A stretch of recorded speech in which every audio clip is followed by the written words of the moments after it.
Alhamdulillah. Alhamdulillahi wahda wassalatu wassalamu ala man la nabiyya ba'da amma ba'du fa'udhu billahi minash shaitanir rajim bismillahir rahmanir rahim alif lam mim ahasiban nasu an yutraku an yaqulu amanna wa hum la yuftanun وَلَقَدْ فَتَنَّا الَّذِينَ مِنْ قَبْلِهِمْ فَلَيَعْلَمَنَّ اللَّهُ الَّذِينَ صَدَقُوا وَلَيَعْلَمَنَّ الْكَاذِبِينَ। আলহামদুলিল্লাহ, প্রশংসা আল্লাহ তাআলার জন্য যিনি আমাদেরকে পরীক্ষা করেন, যিনি আমাদেরকে মহামূল্যবান সম্পদ ঈমান দান করেছেন। আলহামদুলিল্লাহ। ইমানের চাইতে বড় সম্পদ আর এই পৃথিবীতে কিছু নেই। ইমানের চাইতে বড় সম্পদ আর এই পৃথিবীতে কিছু নেই। ইমান শুধু থাকলেই হবে না, ইমানের জন্য আমাদেরকে পরীক্ষা দিতে হবে। মহান আল্লাহ তাআলা রাসূল সাল্লাল্লাহু আলাইহি ওয়াসাল্লাম যিনি পরীক্ষা দিয়েছেন এবং বলেছেন যে যত বড় পরীক্ষা দিবে তার তত বড় পুরস্কার, সাল্লাল্লাহু আলাইহি ওয়াসাল্লাম। আপনারাও সবাই বলেন সাল্লাল্লাহু আলাইহি ওয়াসাল্লাম। সময় এত অল্প আর এমন একটি বিষয় নিয়েছি খুবই গুরুত্বপূর্ণ, মাখরসা। সূরাতুল আনকাবুত, সূরা মাখরসা থেকে সামান্য কিছু পড়ে আমরা ঈমানের পরীক্ষা বিষয়ে কিছু কথা এবং শুধুমাত্র কোরআন হাদিস থেকে জানার চেষ্টা করব। আজকে এখানে এসেছি আপনাদের ভাদুরিয়াতে, এরই আগেও ওই তেলিহার নাকি বলিহারে আমরা গিয়েছিলাম। আজকে দিয়ে প্রায় 10টা জুমা হচ্ছে। ইয়ামুল জুমার দিনে আমরা প্রতি জুমাতে অত্র 5-10 গ্রামের মসজিদগুলোতে যে খুতবা দিয়ে আমরা আমাদের মাদ্রাসার, আমরা আমাদের সৌভাগ্যের কথা, আমরা এই অত্র অঞ্চলে যে ঈমান মজবুতকরণ প্রতিষ্ঠান পেয়েছি তার কথা বলছি। সুতরাং আমাদের বিষয় ভিত্তিক ইনশাআল্লাহ কথা চলে আসবে।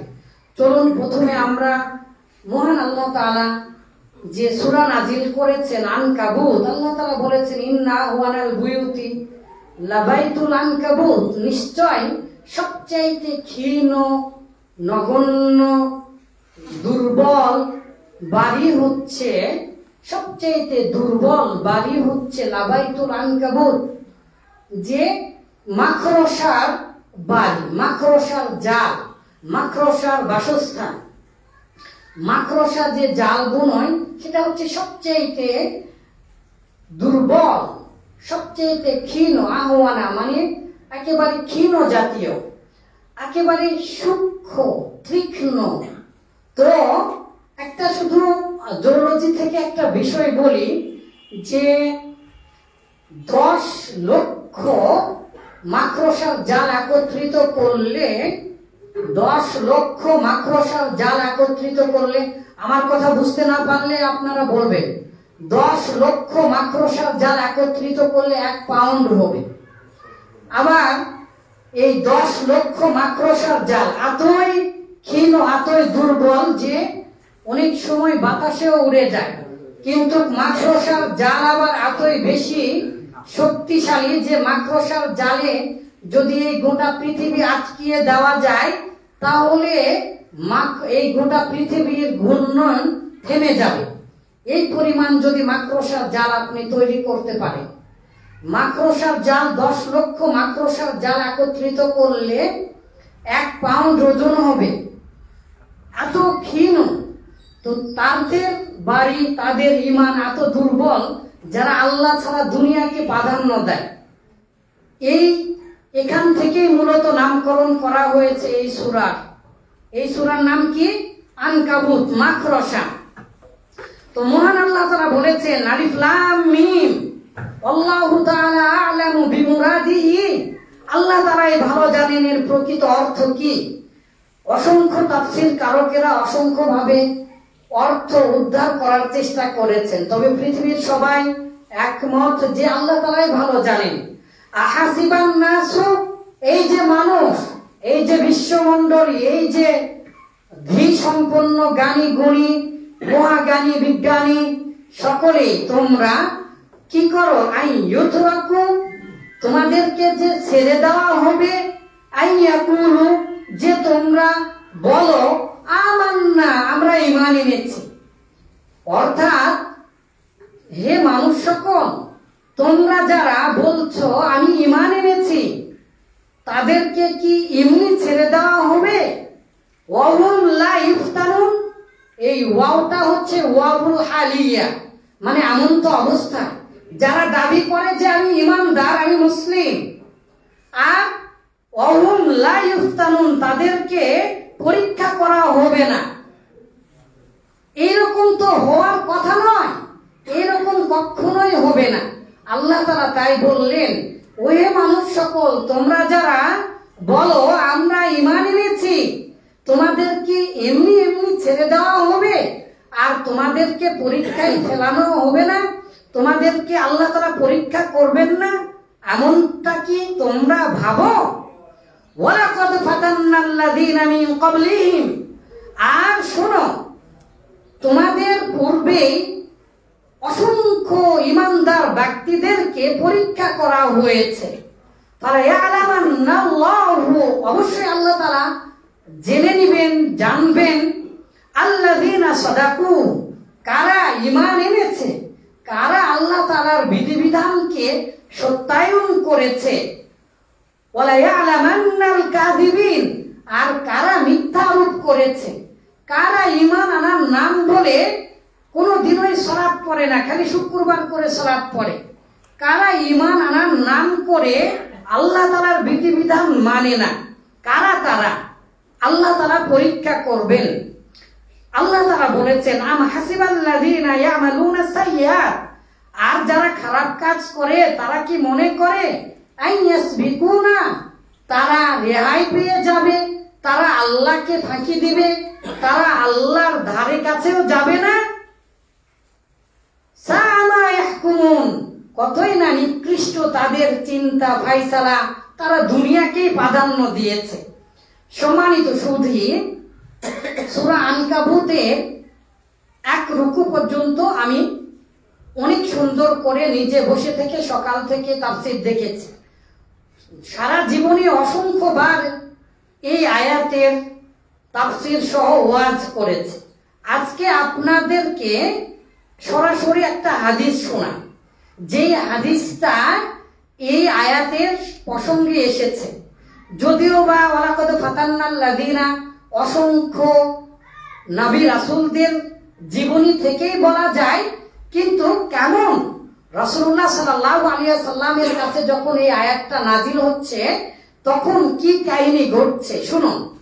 মহান আল্লাহ তাআলা রাসূল সাল্লাল্লাহু আলাইহি ওয়াসাল্লামের কাছে এসে আনিল খাব্বাব ইবনে হাফস রাদিয়াল্লাহু আনহু قال, খাব্বাব রাদিয়াল্লাহু তাআলা আনহু হতে বর্ণিত, তিনি বলছেন শাকাউনা ইলান নবী সাল্লাল্লাহু আলাইহি ওয়াসাল্লাম, আমরা রাসূলুল্লাহ সাল্লাল্লাহু আলাইহি ওয়াসাল্লামের কাছে অভিযোগ জানালাম, ইয়া রাসূলুল্লাহ আলা তাস্তানসিরু লানা, কখন আমাদের কাছে সাহায্য আসবে? আপনি আমাদের জন্য কেন সাহায্য প্রার্থনা করছেন না? আলা তাদউল্লাহ লানা ইয়া রাসূলুল্লাহ, হে আল্লাহর রাসূল, কেন আপনি আমাদের জন্য দোয়া করছেন না? যে হাদিস বর্ণনা করছেন আর যিনি রাসূলুল্লাহ সাল্লাল্লাহু আলাইহি ওয়াসাল্লামের কাছে অভিযোগ জানাচ্ছেন তিনি কে? খাব্বাব রাদিয়াল্লাহু তাআলা আনহু, খাব্বাব ইবনে আরদ রাদিয়াল্লাহু তাআলা আনহু। তার কেমন কষ্ট, রাসূলুল্লাহ সাল্লাল্লাহু আলাইহি ওয়াসাল্লামের কাছে এসে অভিযোগ জানাচ্ছেন। তিনি ছিলেন ব্ল্যাক স্মিথ, মানে কি কামার। তিনি কামারের কাজ করতেন, লোহার পোশাক বানাতেন, তিনি তরবারি বানাতেন, তিনি মূলত অস্ত্র বানাতেন। এমন সময় তিনি শুনতে পেলেন মুহাম্মদুর রাসূলুল্লাহ সাল্লাল্লাহু আলাইহি ওয়াসাল্লাম সত্য ধর্ম দিন ইসলাম নিয়ে এসেছেন। তিনি রাসূলুল্লাহ, তিনি আল্লাহর বার্তাবাহক, তিনি নতুন কথা বলছেন।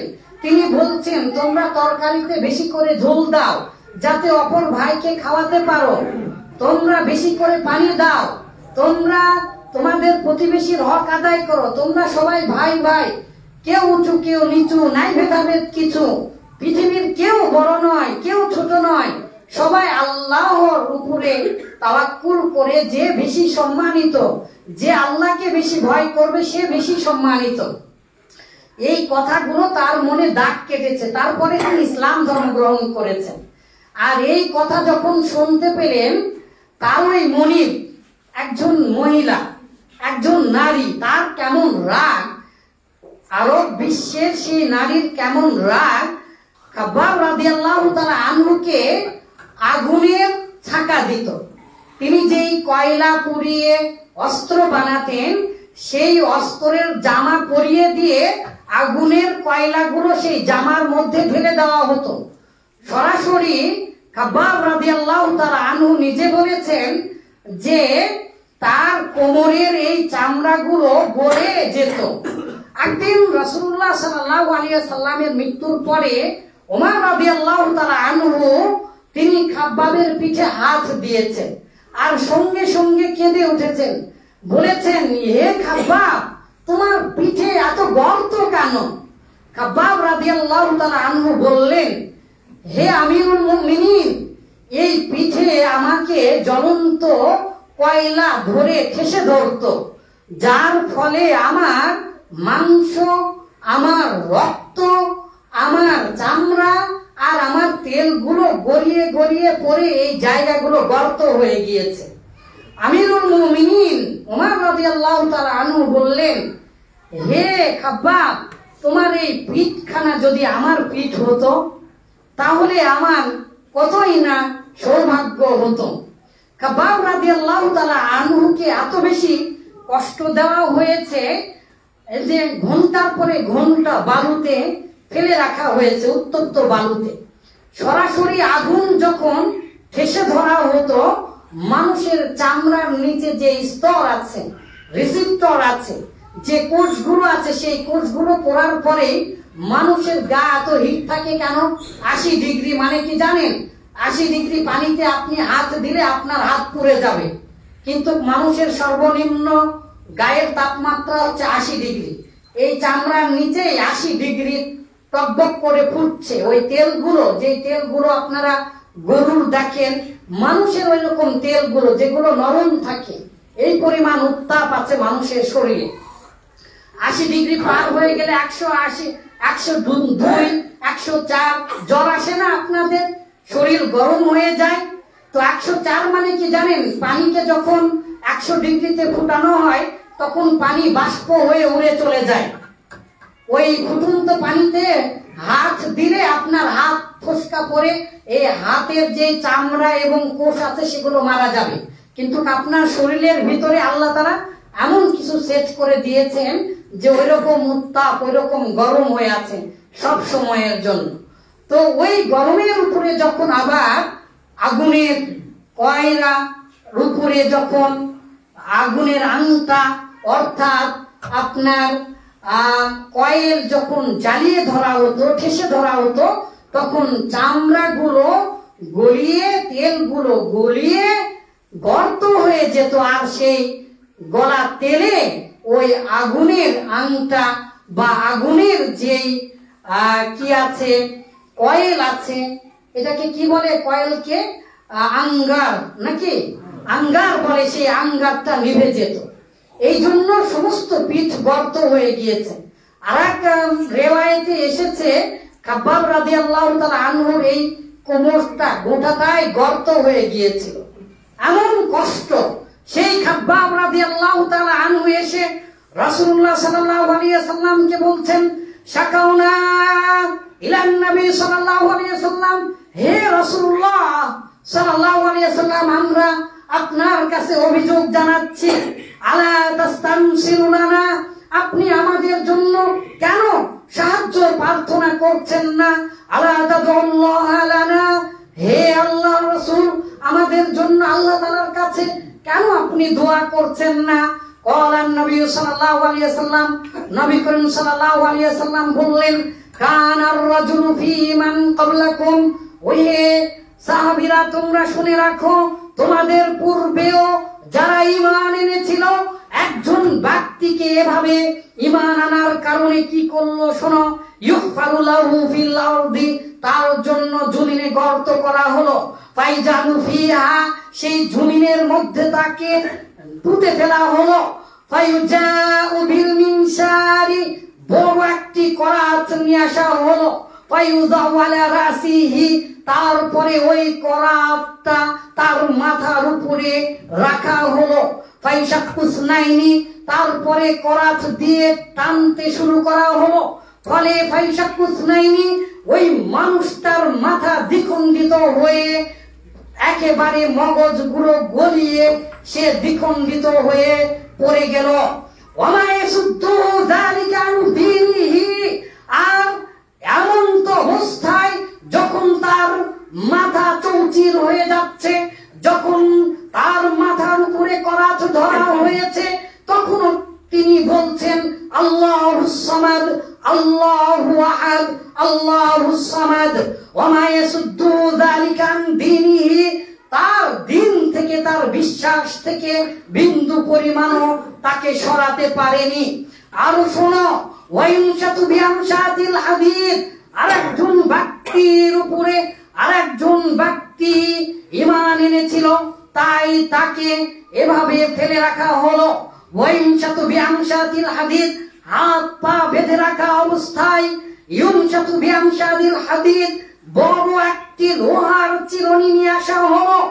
ওই চিরুনি দিয়ে যখন ইউনশাতু আঁচড়াতে শুরু করলো, বড় লোহার চিরুনি, খাঁচ যুক্ত চিরুনি দিয়ে যখন আঁচড়াতে শুরু করা হলো, বিআমশাতিল হাদীদ মা দুনা লাহমিহি মিন আযমিন, তার হাড্ডি ছাড়া চামড়ার মাংসগুলো থাকছিল না।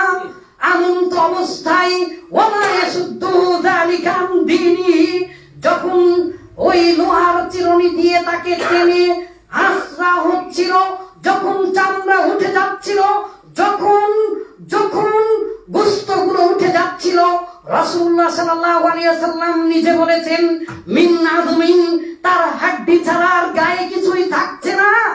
ওমা ইয়াসুদ্দু যালিকা আন দীনিহি, আর এই চামড়া ওঠা অবস্থায়, তার মাংস ওঠা অবস্থায়ও তিনি তার দিন থেকে বিন্দু পরিমাণও সরেননি। যালিকা আন দীনিহি, তার দিন থেকে তাকে সরানো যায়নি। তোমরা তো ব্যস্ত হয়ো না, অবশ্যই আল্লাহ তাআলা তোমাদের জন্য, অবশ্যই আল্লাহ তাআলা তোমাদের বিজয়ী করবেন, অবশ্যই আল্লাহ তাআলা তোমাদের জন্য উত্তম যা রেখেছেন, যেটা এই সূরা আনকাবুতের মধ্যে এসেছে। সম্মানিত দিনী ভাই, শুধু তাই নয়, পরীক্ষা যত বড় হবে তত আপনার, ওই ঘড়িটা কি ঠিক আছে? পরীক্ষা যত বড় হবে তত বেশি পুরস্কার পাবেন। আনাস রাদিয়াল্লাহু আনহু قال, আনাস রাদিয়াল্লাহু তাআলা আনহু হতে বর্ণিত, তিনি বলেছেন, قال রাসূলুল্লাহ সাল্লাল্লাহু আলাইহি ওয়াসাল্লাম, রাসূলুল্লাহ সাল্লাল্লাহু আলাইহি ওয়াসাল্লাম বলেছেন, ইন্না ইযমান জাযাই মা ইযমিল বালা, আর কত বড় পুরস্কার সে পাবে, ওই বড় পুরস্কার পাবে যার যত বড় পরীক্ষা হবে।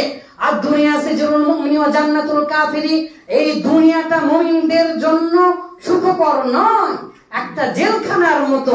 সিজন, জেলখানার মধ্যে যেমন সুখ স্বাচ্ছন্দ্য বোধ করা যায় না, নিজের আমিত্বকে বজায় রাখা যায় না, ঠিক তেমনি আর মানুষের পরীক্ষা করা হবে, বহুভাবে আল্লাহ তাআলা পরীক্ষা করবেন। মহান আল্লাহ তাআলা বলেছেন, তোমাদেরকে অযথা জান্নাত দেওয়া যাবে না, তোমাদের জন্য আসবে পাকড়াও করবে, মাসাতুমুল বাসা ওয়া দাররা, তোমাদেরকে স্পর্শ করবে ক্ষুধা মন্দা, আর তোমাদেরকে আমি ভয় দেখাবো ক্ষুধা দিয়ে, তোমাদের হঠাৎ মৃত্যু দিয়ে। সম্মানিত দিনী ভাই, সম্ভবত আমার এক ছাত্র এসেছে চিরির বন্দর থেকে, সৈয়দপুর দিয়ে আসলো, একজন পুলিশের অনেক বড় করে, বাংলাদেশের অন্যতম মৃত্যু সজ্জায় প্রায় তিনি চলে এসেছেন আজকে খুতবা শোনার জন্য। আমি গত দুদিন আগে নিশ্চিত মৃত্যুর হাত থেকে বেঁচেছি। হানিফ এত জোরে এসেছিল আপনাদের এই রাস্তা দিয়ে, কুয়াশার কারণে দেখতে পাইনি। ওই বাসওয়ালারা এমন জোরে চিৎকার করে উঠেছে, পাশে দুইজন মানুষ ছিল, হাই হাই করে উঠেছে। আল্লাহর কসম, পরে আমাকে ভয় লেগেছে, কিন্তু যখন আমি সামনাসামনি বাসটা দেখেছি তখন কেন যেন ভয় লাগেনি। কারণ হচ্ছে একটাই, এমন কিছু কাজ করেছি ইনশাআল্লাহ, শুধুমাত্র মৃত্যু ব্যতীত, হঠাৎ মৃত্যু, অপমৃত্যু বলে তো কিছু নেই, তারপরেও খারাপ মৃত্যু এইরকম হবে না, এমন কাজ করি, আজকেও করেছি, করব ইনশাআল্লাহ। পৃথিবীর যতই বড় বিপদ আসুক না কেন, সেই বিপদ থেকে আপনি রেহাই পাবেন ইনশাআল্লাহ। তার আগে পরীক্ষা দিন। আপনার ঈমান আছে বলছেন, কিন্তু আপনি আল্লাহর বিধান মানেন না, আপনি আল্লাহর কথা মানেন না, আল্লাহর জন্য কাজ করেন না, দ্বীনের জন্য করেন না, তাহলে আপনার কি হবে? আপনার ঈমান আসলে শক্ত নয়। ঈমান বড়ই কঠিন বিষয়। ঈমানের চাইতে বড় সম্পদ এই পৃথিবীতে নেই। ঈমানদার যত বেশি হবে তত বেশি আল্লাহ তাআলা তাকে পুরস্কৃত করবেন। হাদিসে এসেছে, মুসলিমের আছে, বুখারীর হাদিসে এসেছে, কিয়ামতের আহওয়ানা ইয়াউমুল কিয়ামা, কিয়ামতের মাঠের অবস্থার দিনে এক হাদিস আছে, সকলেই উলঙ্গ হয়ে উঠবে। সর্বপ্রথম ইব্রাহিম আলাইহিস সালামকে জামা পরিয়ে দেওয়া হবে। অন্যান্য আমাদের আদি পিতা আদম আলাইহিস সালাম, আরো অন্যান্য নবী রাসূল, আরো অসংখ্য শ্রেষ্ঠ রাসূলেরা থাকতে ইব্রাহিম আলাইহিস সালামকে কেন জামা পরিয়ে দেওয়া হবে? ইবনু হাজার আসকালানী রাহিমাহুল্লাহ তিনি কিছু কারণ বর্ণনা করেছেন, কিন্তু আসল কারণ তিনিও বলেছেন তাকে বেশি পরীক্ষা করা হয়েছে। ইব্রাহিম আলাইহিস সালামকে সবচাইতে বেশি এই পৃথিবীতে পরীক্ষা করা হয়েছে। তার জন্মের পরে তার নিজের পিতা মারা গিয়েছেন, চাচার কাছে থাকতেন, সেই চাচা তাকে বাড়ি থেকে বের করে দিয়েছে। এমন অবস্থায় তিনি নবুয়ত লাভ করলেন, আল্লাহ তাআলা তাকে নবী বানালেন। তারপরে যখন দাওয়াত দিতে শুরু করলেন, সকলেই মিলে আজও পর্যন্ত ওই জায়গা আছে, বড় গর্ত করে, এত বড় গর্ত করা হয়েছিল, আগুনের দাউ দাউ করে লেলিহান শিখায়, সেই তাপে ওর উপর দিয়ে যদি কোনো পাখি উড়ে যেত তাহলে সেই পাখি গলে যেত। এত বেশি ডিগ্রি সেলসিয়াস তাপমাত্রা তৈরি করা হয়েছিল, কাঠ জ্বালিয়ে বড় গর্ত করে আগুনের কুণ্ডলী বানানো হয়েছিল। এই আগুন অগ্নি পরীক্ষা বলে যেই কথা এখান থেকে এসেছে, ইব্রাহিম আলাইহিস সালামকে এবারে ফেলে দেওয়া হচ্ছে। জিবরাইল আলাইহিস সালাম এসে বিভিন্ন কথা বলছেন, ইব্রাহিম আলাইহিস সালামকে ফেলে দিবেন।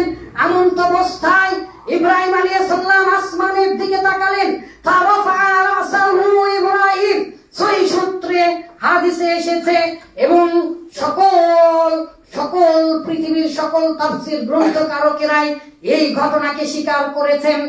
ইব্রাহিম আলাইহিস সালামকে যখন ফেলে দিচ্ছেন, ইব্রাহিম আলাইহিস সালাম নিশ্চিত দেখতে পাচ্ছেন নিচে আগুনের কুণ্ডলী, আগুনের তাপ এখনই ফেলে দিবে।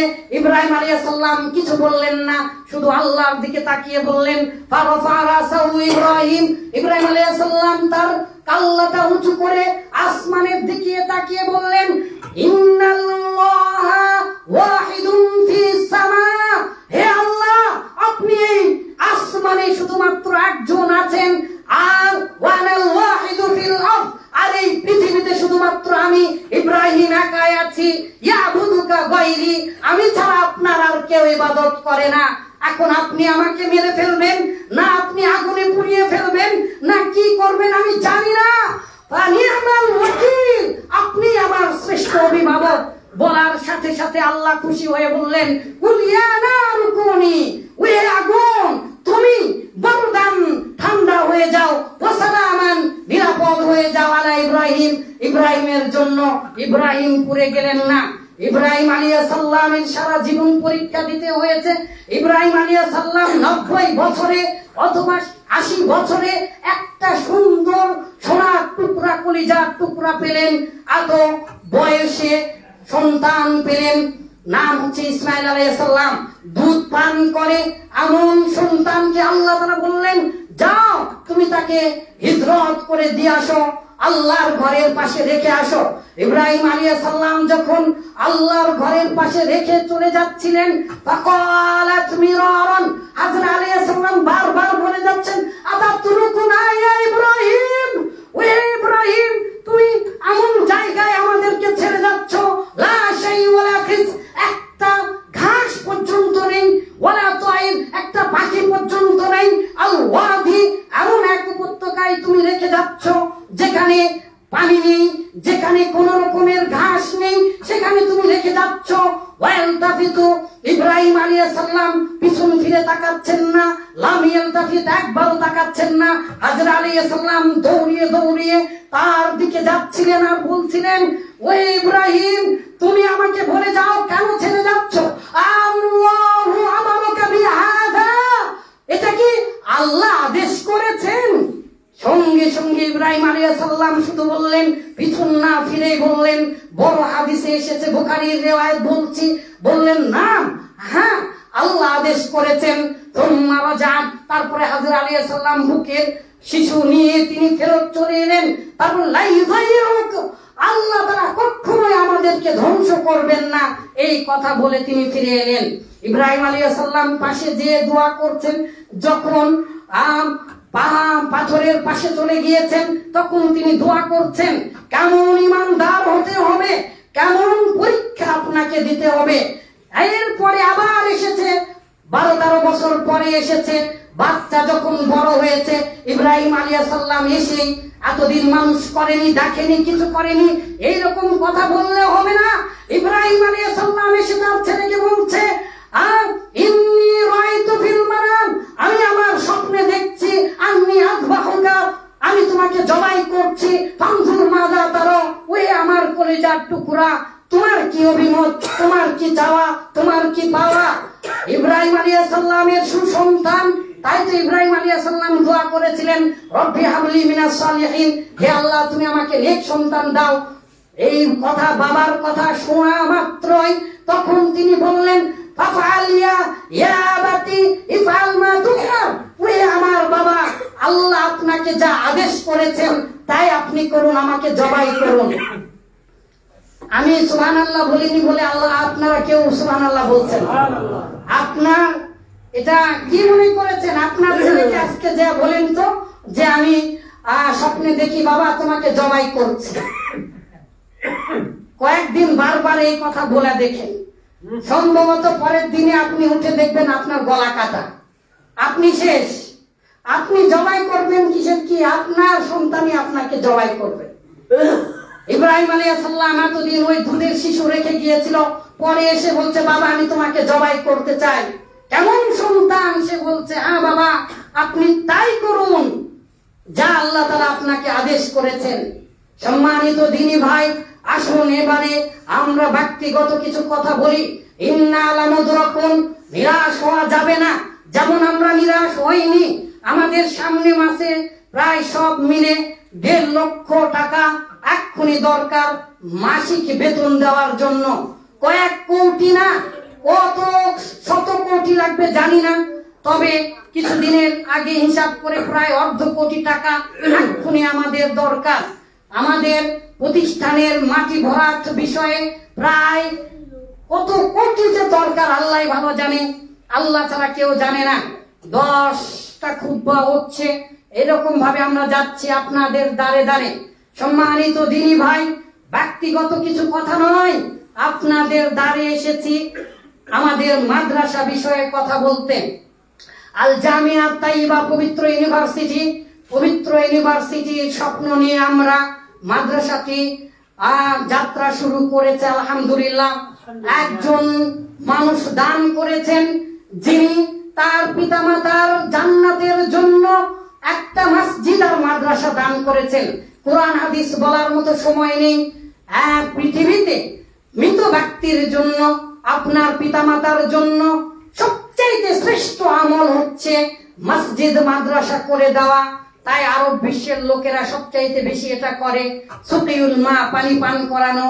এই যে আপনারা মসজিদ দেখছেন, এই মসজিদটাও করে দিয়েছে। আপনারা বড়লোক মানুষ, সামনে আরেকটা মসজিদ করছেন বিশাল বড়, দেখছি। ইনশাআল্লাহ আপনাদের সফলতা দান করবেন। সম্মানিত দিনী ভাই, আপনাকে কয়েকটা কথা বলে শেষ করে দিচ্ছি। আমাদের মাদ্রাসার বর্ণনা দেবার মতো সময় নেই। আমরা আরবি ইংলিশ মিডিয়ামের মাদ্রাসা পরিচালনা করার চেষ্টা করছি সমন্বয়ে, যাতে করে বাচ্চারা ছোটবেলা থেকে অনেক হাই কোয়ালিটি হয়ে যায়। ইনশাআল্লাহ আগামী বছরে আমরা এই পর্যন্ত করবো ইনশাআল্লাহ। এই অত্র অঞ্চলের বিশাল বড় এক মহামূল্যবান সম্পদ আপনাদের এই মধ্যম মাগুরার মাদ্রাসা। আমার দাদা এই বিজুলের মাদ্রাসায় এসে পীরগিরি করতেন। আমার বাবা, আমি নিজে এসেছি। আগে কি যেন একজন এমপি ছিল, ওই মাদ্রাসায় বড় একটা মাহফিল হতো, আমার দাদু প্রধান বক্তা থাকতেন। শিয়ালা, এই যে বিজুল, চরকায়, তারপরে বালশিরা, এক একজনের 150 বিঘা করে জমি এখনো আছে। গরুর গাড়িতে করে এসে আমি নিজে ছোটবেলায় বাবার সাথে এসে এই ভাদুরিয়ার বাজারে ধান বিক্রি করে গিয়েছি। আমাদের পীরত্তালির ধান দিত। আমরা আলহামদুলিল্লাহ সেখান থেকে আল্লাহ তাআলার ইচ্ছায় সহিহ মানহাজের মাদ্রাসা নিয়ে আপনাদের এই অঞ্চলে আল্লাহ তাআলার ইচ্ছায় করার তৌফিক দান করেছে। শুধু তাই নয়, সোনার বাটি নয়, অথবা সোনার ডিম পাড়া হাঁস নয়, আপনাদের এই জমিনে এখন এই যে গোল গোল আলু হয়, धोखा देने का नंबर 1 तरीका ये भी जायज है, वो भी जायज है। नहीं, ये नहीं चलेगा। क्या बात है, समझ में नहीं आया? हम का नाम मुसलमान हुआ, लेकिन कम में मेरा मुसलमान नहीं। हाँ, हमारा नाम क्या हुआ? मुस्लिम, लेकिन गरु खाने के लिए मुसलमान हुआ। শুধু গরু খেতে আমাদের ভালো লাগে, 5 ওয়াক্ত সালাত আর ভালো কাজ করতে ভালো লাগে না। এই পৃথিবীর সবচেয়ে ক্ষমতা সম্পন্ন একটি ইবাদতের কথা বলেই চলে যাচ্ছি। আপনারা যদি পীরত্তালি দিতে পারেন, আপনারা মাদ্রাসার জন্য দান করবেন ইনশাআল্লাহ। কয়েক কোটি টাকা দরকার এক্ষুনি মাদ্রাসা পরিচালনা, ভরাট জমি। ইয়া সুবহানাল্লাহ, এই সোনার ফসল ফলছে আপনাদের এই জমিগুলোতে, আলু, জিরা, ধান। সেই রকম জমিগুলো এক দাগে 14 বিঘা দান করেছেন আপনাদের এই অঞ্চলের কৃতি সন্তানেরা। এমন কোন এলাকা নেই এই যে বাজার থেকে টাকা উঠিয়ে নিয়ে গিয়েছি, চেয়ারম্যানের কাছে যখন আসি, এই যে নানারা এসেছে, তাদের এক দাগে জমিগুলো দান করেছে। আপনারাও এগিয়ে আসুন, এই সম্পদকে রক্ষা করুন। এই মর্মে 2 থেকে 3 মিনিট কথা, আমাদের সময় শেষ। 2 থেকে 3 মিনিট কথা কি, আপনি আপনার পিতামাতাকে জাহান্নামী আল্লাহ না করুন। সবাই বলেন রব্বির হামহুমা কামা রাব্বায়ানি সগীরা। আল্লাহ আমাদের পিতামাতার জন্য জান্নাত ওয়াজিব করে দিন, আমিন, আল্লাহুম্মা আমিন। যদি কারো পিতামাতা জাহান্নামে যেয়ে থাকে, আল্লাহর কসম, আপনি আপনার জাহান্নামী পিতামাতাকে জান্নাতে নিয়ে যেতে পারবেন এমন একটি আমলের কথা বলবো। আর আমার সামনে বাস আসার পরে আমি ভয় পাইনি কেন? মৃত্যু যদি হয় অবশ্যই হবে। ঢাকা থেকে আসার সময় বলেছি, আমার যদি মৃত্যু থাকে তাহলে আমি ওখানে যাচ্ছি, আমার রিজেক্ট আছে তাই আমি ওখানে যাচ্ছি। পৃথিবীর কখনোই চিন্তা করিনি কি হবে না হবে, কেউ কোনোদিনই চিন্তা করতে পারবে না। আপনি নেক আমল করুন, নেক আমলগুলোর মধ্যে সবচাইতে পাওয়ারফুল আমল করুন, মৃত্যুর ভয় আপনার আসবে না। বাসের সামনে মানুষ সাক্ষী, 2 দিন আগে মৃত্যু সুনিশ্চিত, ড্রাইভার পর্যন্ত চমকে উঠেছে। 2 থেকে সর্বোচ্চ 5 সেকেন্ড একদম সপরিবারে আমরা শেষ হয়ে যেতাম। আল্লাহ তাআলা আমাদেরকে বাঁচিয়ে নিয়েছেন। কারণ একটা ক্ষমতাধর ইবাদত সর্বদাই করি, যতই বড় বিপদে পড়ি না কেন ওই ইবাদতটা করি, যতই বড় বিপদে পড়ি না কেন ওই ইবাদতটা করি। মহান আল্লাহ তাআলা নবীর মাধ্যমে বলে নিয়েছেন, ইযিবুল ফাকরা, আপনি যত দরিদ্র হন না কেন আল্লাহ তাআলার ওয়াদা আছে ওই দরিদ্রতাকে, আপনার গরিবী হালতকে আল্লাহ তাআলা মিটিয়ে দিবেন। সুবহানাল্লাহ বলবেন না? বাড়িতে যে খাওয়ার পরে বলেন, সমস্যা নেই, পরে বললেও সওয়াব পাবেন, এখন বললেও সওয়াব পাবেন ইনশাআল্লাহ। সম্মানিত দিনী ভাই, শুধু তাই নয়, ইলা বলা হয়েছে যে আটকিয়ে দেওয়া হবে, কবরের আযাবকে আটকিয়ে দেবেন, আপনি যা চাইবেন তাই পাবেন। এখানে গাল গল্প বলার জন্য আসেনি, গোটা পৃথিবীতে হাদিস পড়ানোর লিখিত অনুমতি দিয়েছেন আলহামদুলিল্লাহ মসজিদে নববীর ইমাম সাহেব। শুধু তাই নয়, আলহামদুলিল্লাহ মহানবী সাল্লাল্লাহু আলাইহি ওয়াসাল্লামের কাছ থেকে সরাসরি 4টা হাদিস গ্রহণ করার আল্লাহ তাআলা তৌফিক দান করেছেন। মিথ্যা কথা বলার কিছু নেই, প্রত্যেকটার কোরআন হাদিস আছে, আমার কাছে এসে পড়ে নিয়ে যাবেন। আপনি যতই বড় বিপদে পড়েন না কেন আল্লাহ তাআলা আপনার সেই বিপদটা হেঁটিয়ে দেবেন। জানেন, মানুষ মারা যাবার পরে আল্লাহ তাআলা কোরআনের মধ্যে বলেছেন পৃথিবীতে এসেই ভালো কাজ করবে, আর একটা কাজের কথা আল্লাহ তাআলা নিজে বলেছেন। সেটা কি? মানে পৃথিবীতে আসলে আবার মানুষ কি করবে? সবচেয়ে পাওয়ারফুল ইবাদতের নাম হচ্ছে দান। সালাত পড়া তো ওয়াজিব, ওয়াজিব না পালন করলে তো জাহান্নামে যাবেন, কিন্তু আপনার পাওয়ারফুল ক্ষমতা তো সেটা কি কি? আল্লাহ তাআলার ভাগ মিটিয়ে দিবেন। আল্লাহ তাআলা নিজে, হাদিসে এসেছে, আল্লাহ তাআলা নিজে ডান হাতে গ্রহণ করেন আর সেটাকে লালন পালন করেন মিসলু উহুদ, উহুদের সমান। আরেকটা হাদিসে এসেছে বড় গরুর বাচ্চা ঘোড়ার বাচ্চার মতো করে, উটের বাচ্চার মতো করে এত বড় করে দিবেন। এক পরিমাণ একটা কদর শিবিরিন, হাদিসে এসেছে একতালু এক বিঘত, অথবা পাখির বাসা, ছোট হামিং বার্ডের বাসা এতটুকুন পরিমাণ জায়গা যদি আপনি মসজিদ নির্মাণের কাজে, মাদ্রাসার নির্মাণের কাজে, হাদিসটা মসজিদ নির্মাণের সাথে সম্পৃক্ত, আপনি যদি করে দেন, বানাল্লাহু লাহু বাইতান ফিল জান্নাহ, আল্লাহ তাআলা আপনার জন্য জান্নাতে ঘর নির্মাণ করবেন। সুবহানাল্লাহ। ইয়া আইয়ুহান নাস, ওই মানুষ সকল, ইত্তাকুন নার, জাহান্নাম থেকে বাঁচো, ওয়ালাউ বিশিক্কি তামরাতিন, যদিও একটা খেজুরের দানা দিয়ে হলেও, খেজুরের দানার অর্ধেক, একটা খেজুর গোটা দানা, একটা খেজুরের অর্ধেক দিয়ে হলেও আপনাকে জাহান্নামের আগুন থেকে বাঁচতে হবে। রাসূলুল্লাহ সাল্লাল্লাহু আলাইহি ওয়াসাল্লাম তারপরেও আবার বললেন, ফামাল্লাম ইয়াজিদ, যদি কারো কাছে খেজুরের দানাও না থাকে তাহলে ফাবিকালিমাতিন তাইয়িবাতিন, সে যেন একটু ভালো কথা বলে, সে যেন মানুষের সাথে হেসে কথা বলে। সুবহানাল্লাহ বিহামদিহি। শেষ করে দিচ্ছি, বারাকাল্লাহু ফিকুম। আমাদের নানারা উঠে দাঁড়াবেন। Stop this live, stop, please stand up and stop this. আমাদের মাদ্রাসার